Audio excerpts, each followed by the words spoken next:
spend few minutes to answer your questions. Would you be elaborating what do you mean by living totally, deeply, as you said? When you live totally, deeply, the dilemma will not be there. But what does it mean to live deeply or totally? And how to achieve that?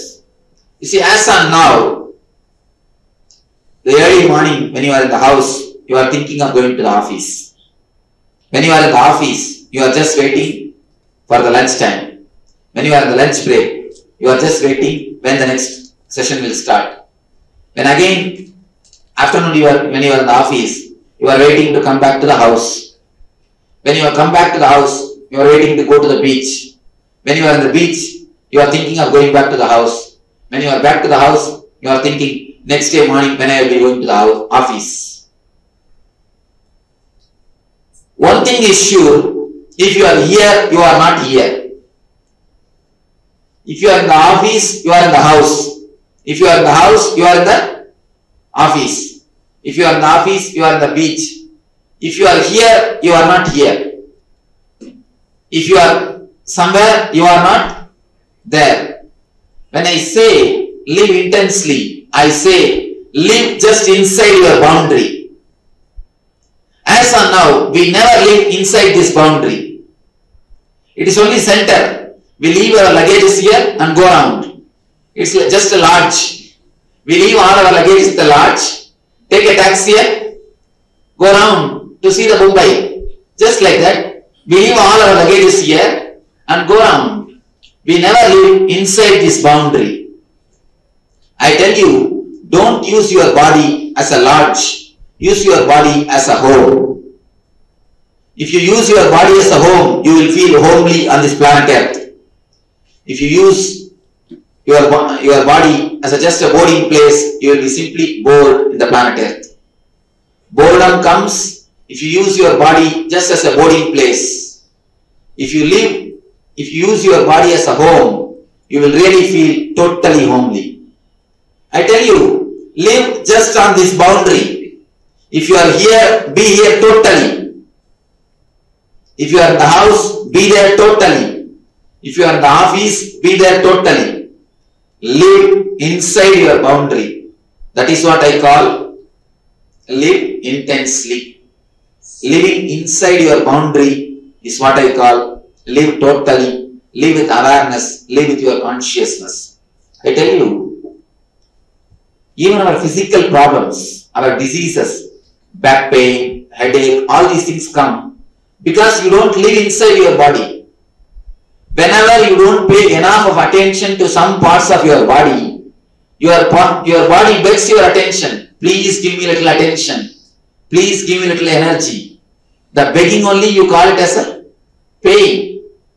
When you sit, if you are aware, if your body is uncomfortable, immediately the message comes to you, you make yourself comfortable. But if you are not aware, you are just thinking of something else. Even if your body is in an uncomfortable position, you will not understand. After 1 hour only you realize the whole body has become numb.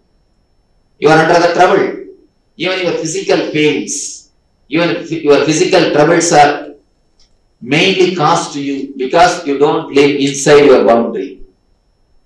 When I say live intensely, I mean live inside your boundary. That's all.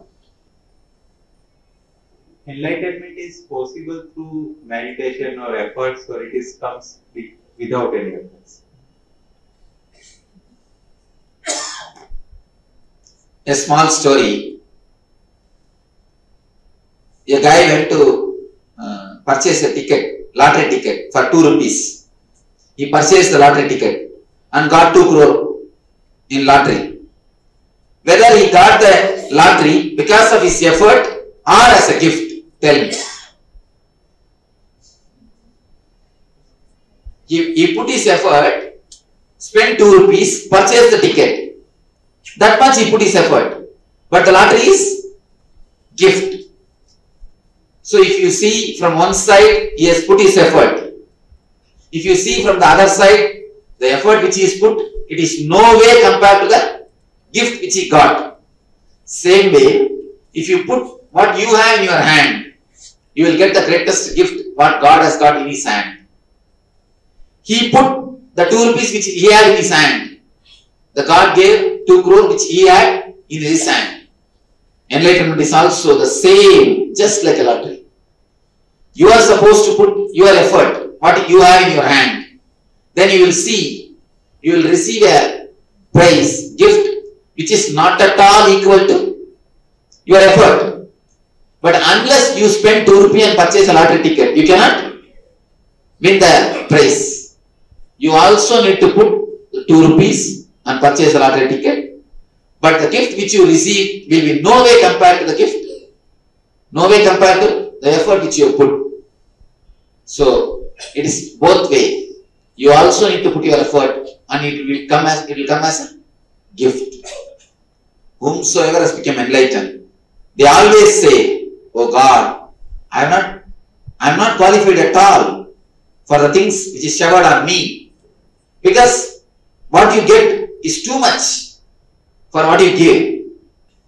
In the other side, before enlightenment, if you just sit in your house doing nothing, of course, if you can really sit doing nothing, then you can really achieve. But we have learned so much of doing, we can't be without doing anything. At least you need to learn how to not to do anything. When you say people, when I tell the people, please relax, they ask me, "Swamiji, how to relax?" For relaxation, you need some technique, because you have forgotten how to relax. I tell you, enlightenment is almost lottery business. You also need to put your effort. The 2 rupees what you have in your hand, but you will receive a gift of 2 crores, which is not at all equal to the effort. During this meditation, one of the series I have gone through it, you told us to close the eyes and you will control the thoughts. But when the eyes become still, but sometimes it is finding very difficult to control the things. How to control it? What is the procedure for that? Can you please explain? There is a small technique. I tell you, I am instructing to stop the eyeball movements. If you put your efforts in stopping the eyeball movement, then naturally you will see the thoughts are getting controlled. The the movement of the mind and movement of eyeballs is one and the same. When you close your eyes, you will see that eyeballs will be moving. And you will be seeing all the pictures inside the TV. If you stop the eyeball movement, even the slightest movement of the eyeball, naturally you will see mind gets settled. Then you don't have to bother about the controlling the mind. Once your mind has become calm, then if you concentrate just on the humming sound, that is more than enough. There is no need to continuously watch your mind.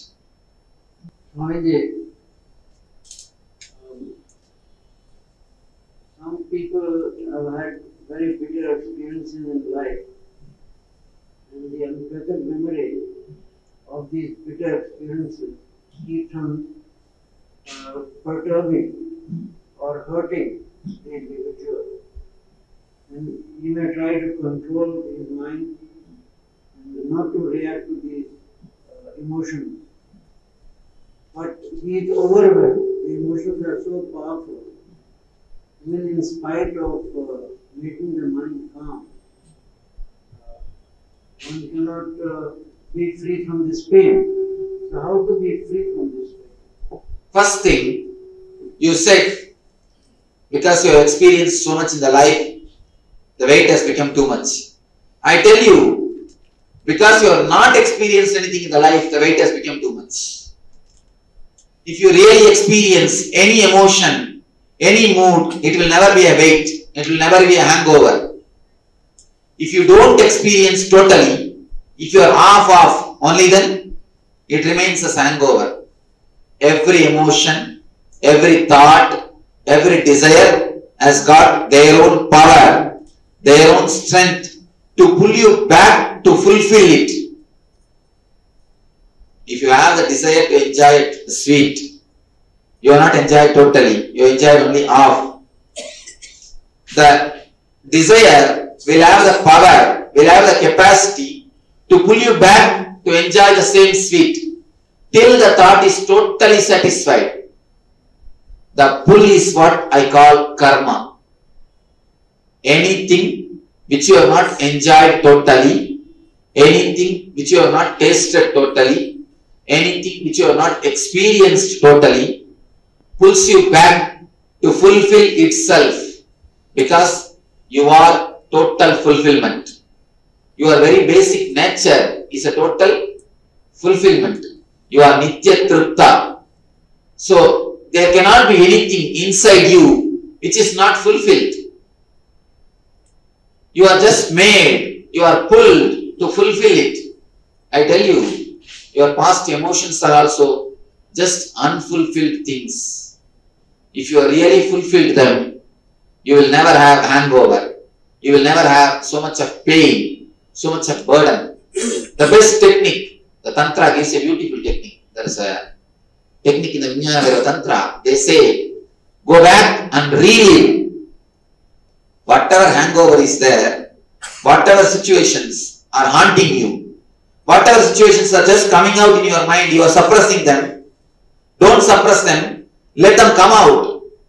Just relive them. Not only as a memory, with full of feelings. Relive them. Reliving is relieving. Reliving is the key for relieving.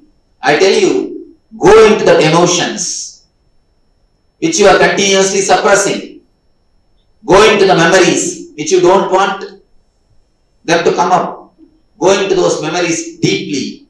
Go into the emotions deeply. You will see, instead of they becoming a hangover, or instead of they becoming a weight on you, you will be totally be free from the emotions. You will totally be free from the past. This will totally free you from the past hangovers. What do you mean relive? What do you mean by reliving? Relive. Just sit at least for an hour. Sit for an hour and thoroughly allow the emotions to come in you. Now you see there are so many thoughts will be coming. So many emotions, so many experiences will be coming. You will be suppressing them. You will be pushing them aside. You will be engaging yourself in some other activity. I tell you, sit for 1 hour with yourself and allow everything to come up. If you have been hurt by somebody, just remember the whole incident. You don't have to remember, simply it will come up. It is there, it will come up. When it comes up, relive the whole incident. Let it happen in you. Yes, it has happened. Now what can be done? Yes, this is the way I have been hurt. This is the way I felt. This is just a load on me. What can be done? Just go through the whole thing once more. Totally, emotionally, intensely. You will see the reliving will be a relieving.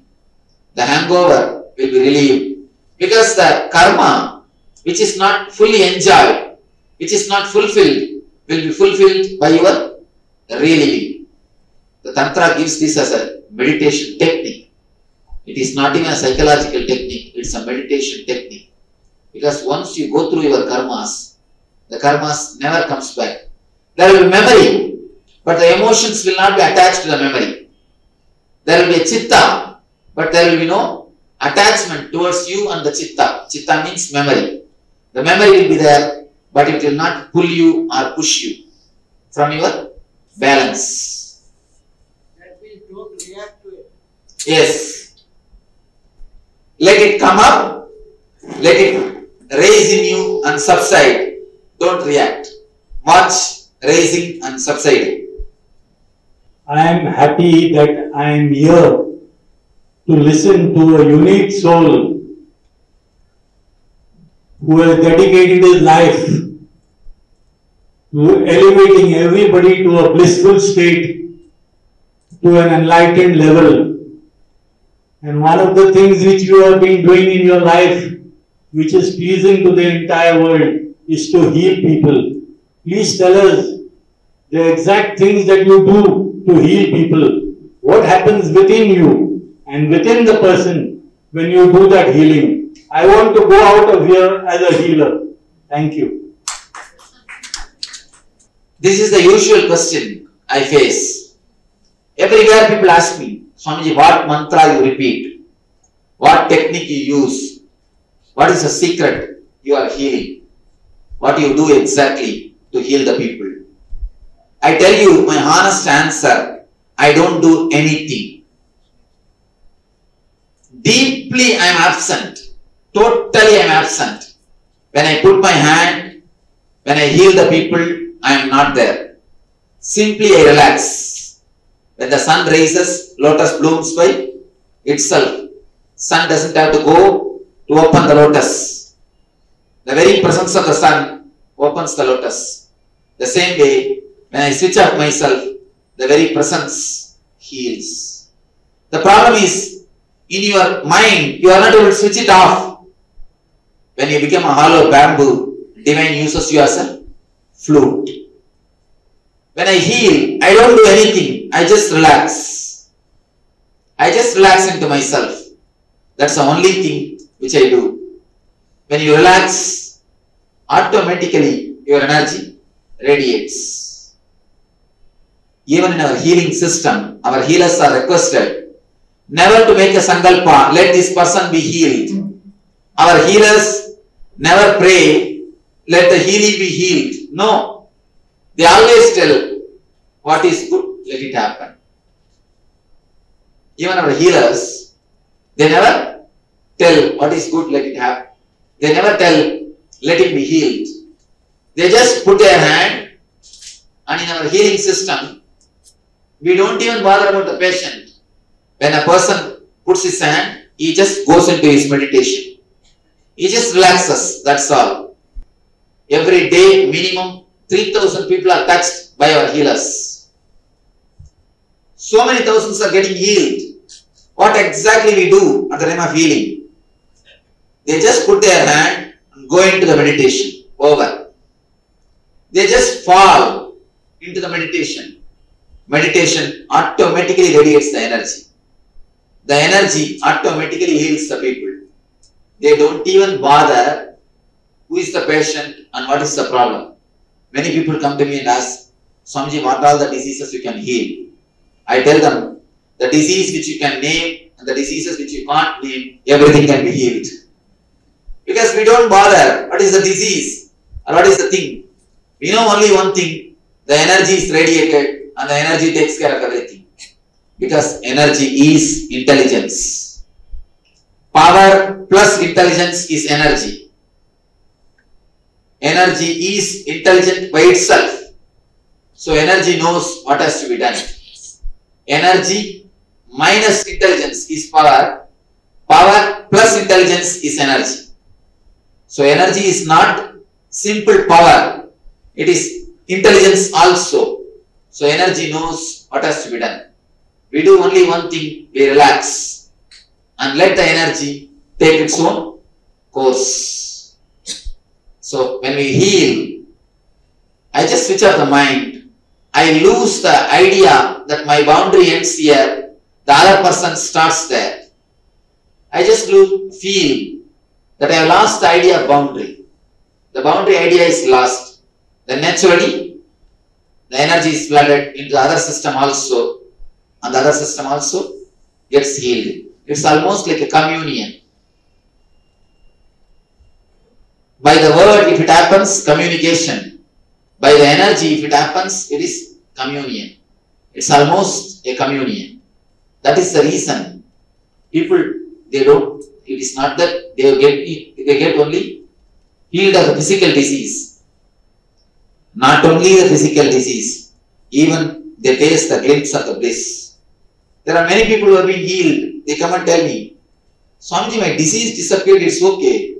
But from the day I took healing from you, I feel so energetic, so alive. I am just laughing for no reason. People are asking me, what has gone wrong in you?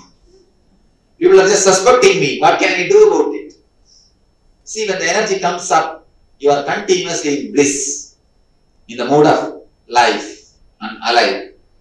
It's almost the communion which happens between me and the healing. That's the same thing happens between the healer and healers. Thank you. Swamiji, you said about the reliving experience. without putting in the emotions. Now, without putting in the emotions of our past bad experiences is a very difficult thing. No, I am telling you, when you relive, I am not telling you without putting the emotions. I tell you, totally put your emotions. But then it is going to reoccur again and again. No, that is a mistake you do. When you relive, it will never come back. It will totally subside. When you consciously relive, it will never attack you again.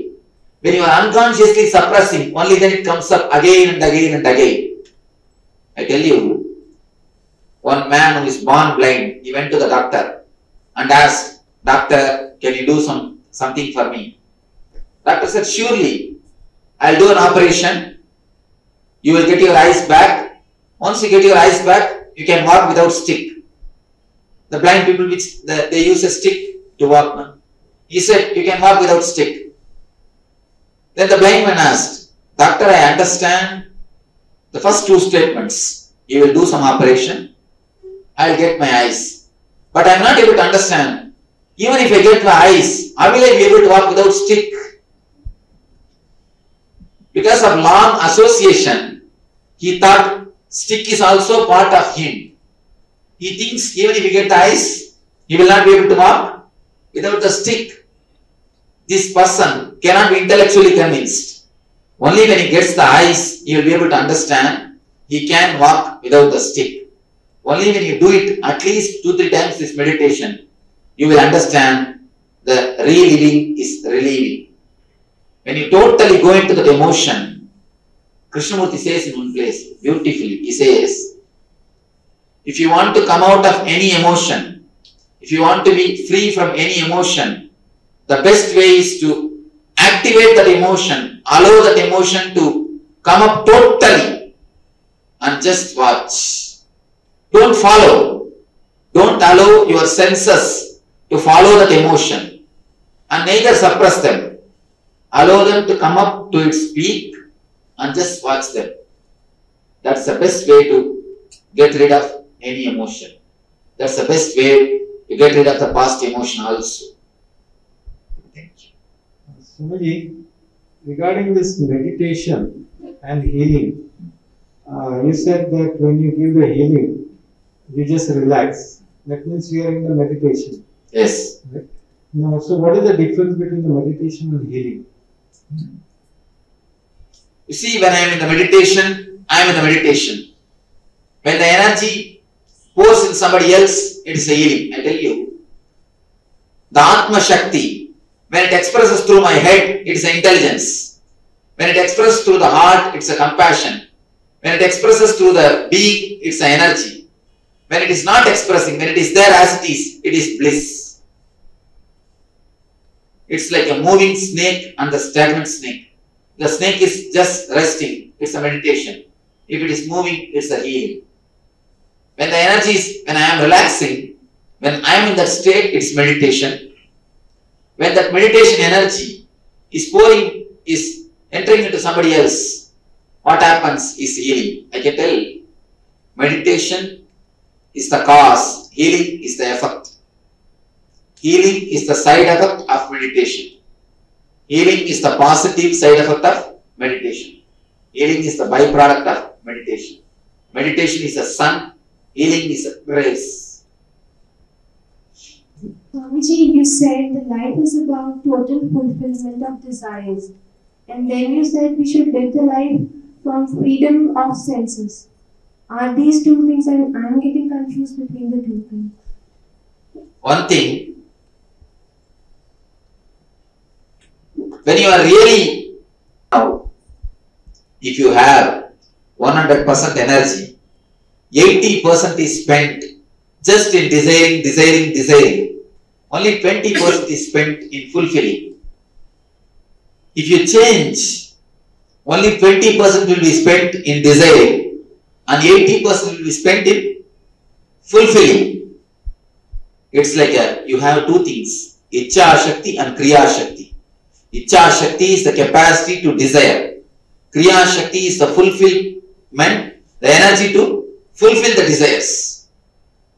If you are free from senses, only then you will have the tremendous capacity to fulfill your desires. If you are caught up in the senses, you can never have the energy to fulfill your desires. First thing. Now as and now, your energies are spent only in Ichcha Shakti. You don't have energy to spend in Kriya Shakti. If your Jnana Shakti awakens, the shift will totally change. You will spend only 20% in the Ichcha Shakti. Your desires will be reduced automatically. The number of desires will be reduced and the power to fulfill them will increase. So naturally, you will have the freedom from senses and fulfillment of desires. Freedom from senses and fulfillment of desires are very closely related. If you don't have freedom from senses, you will have thousands of desires and very little energy left to fulfill the desires. You will not be able to match, you will not be able to cope up with your desires. It will be just a rat race. Once you are free from senses, then you will understand so much of energy is left. You have abundance of energy to fulfill the few desires which is left. Practically, how do we get this freedom from senses? You asked the right question. Practically, how do we get? Only answer, the one and only answer is meditation. The very word meditation makes us feel, oh, it's a long time journey, Swami. Don't think it's a long time journey. I tell you, it is surely not a long time journey. The technique, when you don't get the right technique, only then it's a long time journey. If you get a right technique and the right master, it is surely not the long time journey. It is surely not the long time journey. I can tell you a simple technique now. When you eat, just become a tongue and eat. When you drink, just become your mouth and drink. Even this technique can relieve you from your tongue. This can give you freedom from the tongue. The same way when you listen, forget yourself. Simply lose yourself in the music. Get lost in the sound. Just lose yourself in the sound. Just become a music. You will be free from the ears. When you see something, just become that object. You will be free from the eyes. So, these are the few simple techniques to be free from the senses. Of course, when you get the right technique and the right master's presence, meditation is possible and you can be free from senses. These are the few techniques you can try. When you eat, just become the taste. When you listen, just become the music. When you see, just become the scene. You will be lost.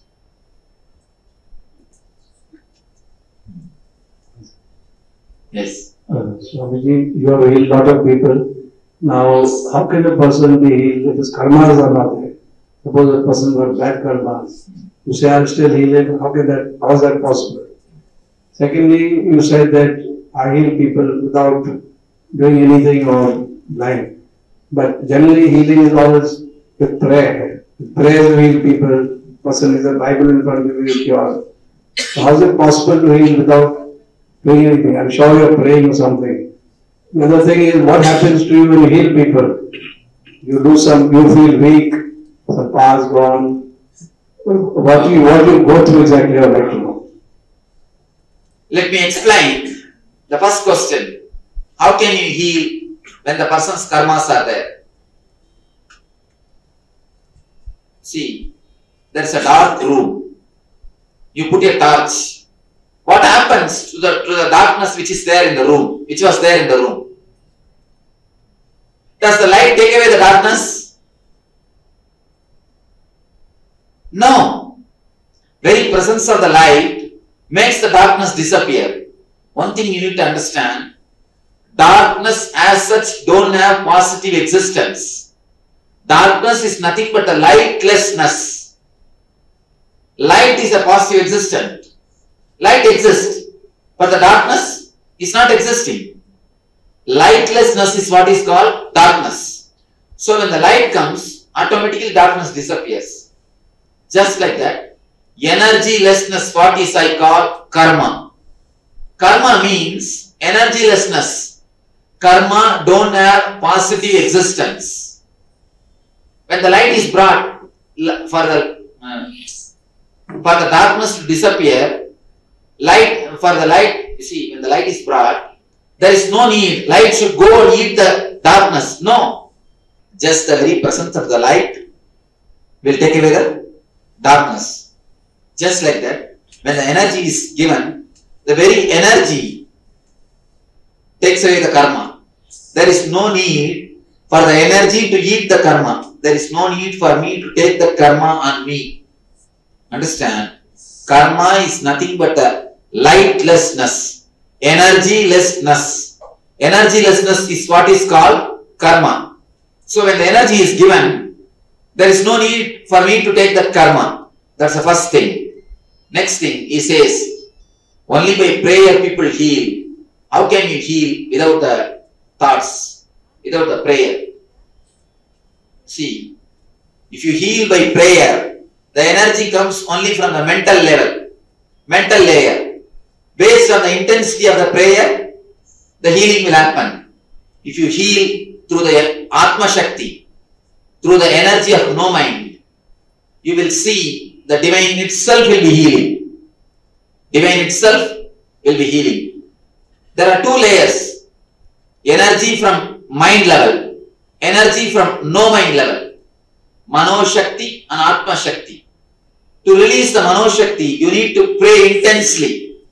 To release the Atma Shakti, you need to relax totally. Our healing is based on Atma Shakti, not on Mano Shakti. If it is based on Mano Shakti, you have to take their karma. You are in their level. If you have to use Atma Shakti, only then there is no need to bother about karma. Because karma simply gets washed away. Light is flooded. When the light is flooded, darkness simply disappears. There is no darkness. You can see. Here is the light. Backside the fan, there is a darkness. The darkness is nothing but the lightlessness. The moment light is turned towards that side, darkness disappears. It is not that light went there and started eating the darkness. No. Just the presence of the light makes the darkness to disappear. The same way, just the presence of the energy makes the karma disappear. The lightlessness is what is called darkness. Energylessness is what is called karma. So, there is no need for a master to work on the karma. Just the energy takes away the karma, releases the karma. And to release the mental energy only you need prayer. To release the spiritual energy, you need to relax into it. The third question. What's your third question? What happens to you? What happens to me when I heal? Physically, Do I become weak? Do I become tired? I tell you honestly, I became regenerated. I became regenerated because I am not giving my energy.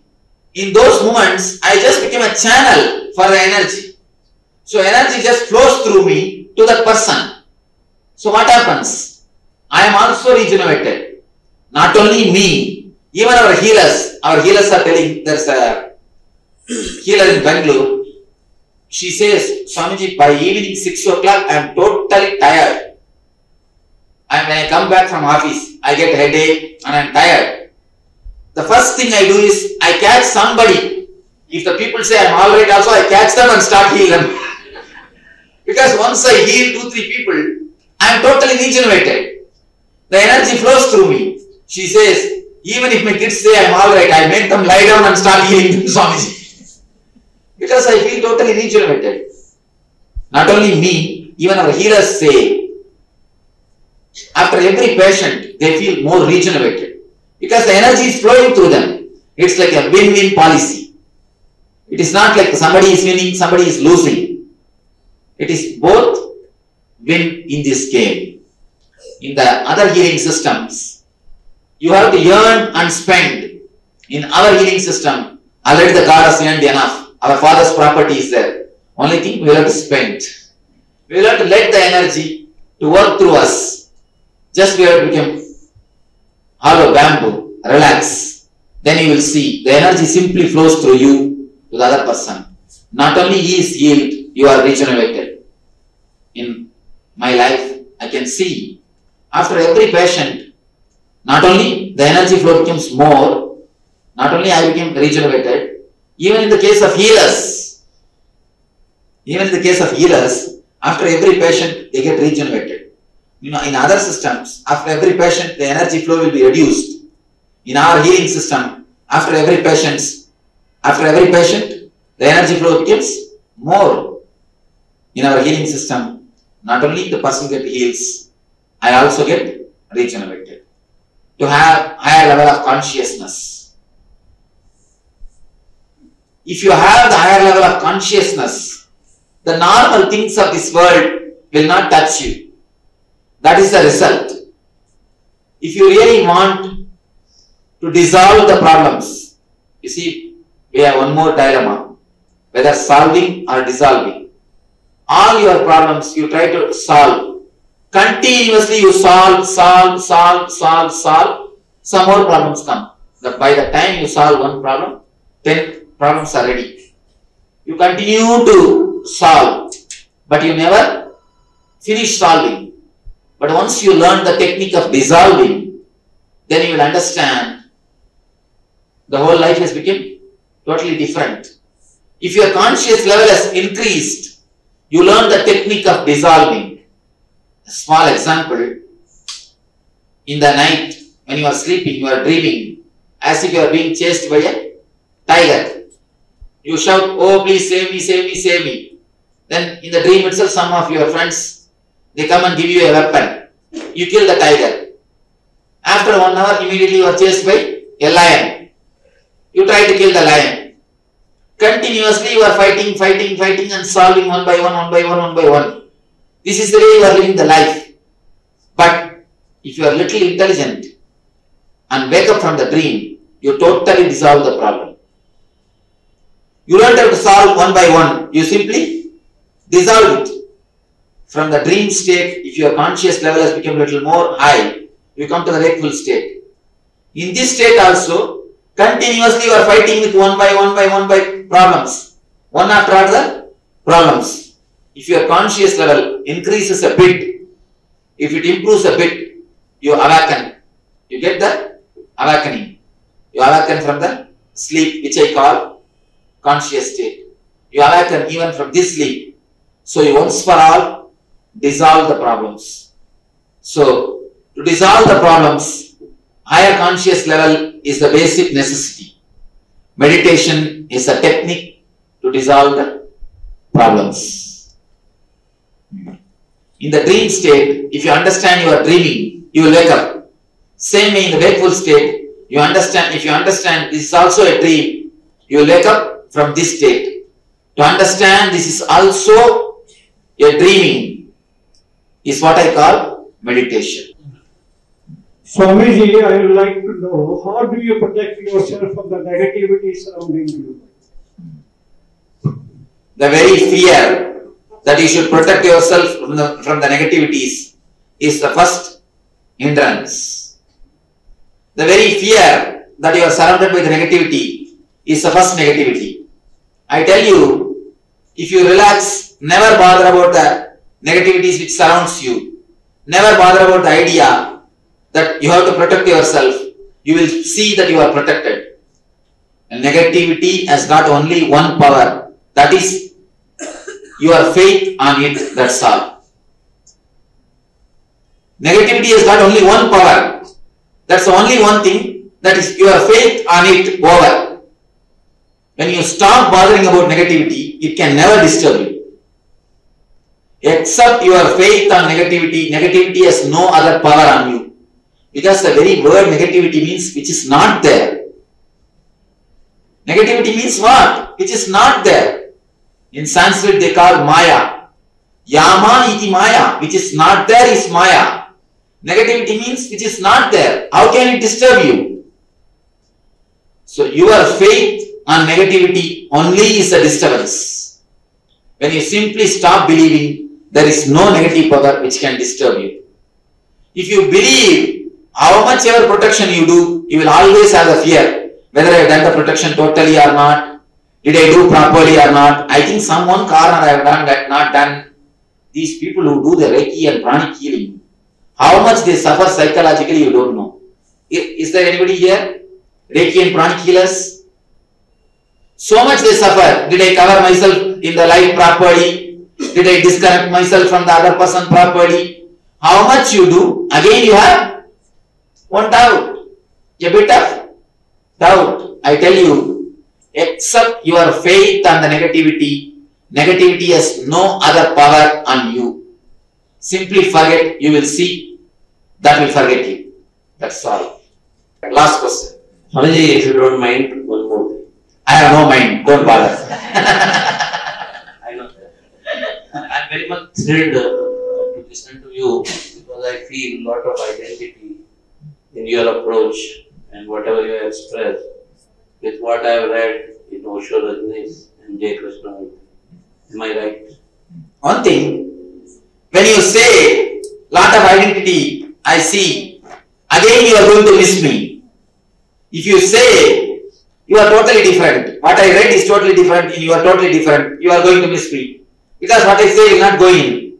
If you say that is also same and this is also same, you see you already read them and download them. Oh, this idea means JK, this idea means Osho, this idea means Ramana Maharshi. You have downloaded them, you have not practiced them. If you have practiced, the very question will not appear. You already downloaded them. Please don't download me also along with them. Then I will also be one more book in your old book rack, which you will be only dusting once in a while when you vacate your house. Please don't put me also in the old book rack. So I tell you a small story. Once a man tried to present a paper on philosophy. He was presenting to a group of people. His professor also was there. Except his professor, everybody was enjoying the lecture. Everybody said, oh, such wonderful presentation, I never heard. Only his professor was keeping quiet. He did not acknowledge him. After the discourse, the person came down and asked the professor, sir, what do you feel? The professor said, fool, what you have presented, your paper, whole paper, every word is there in one book. Word by word it is there in one book.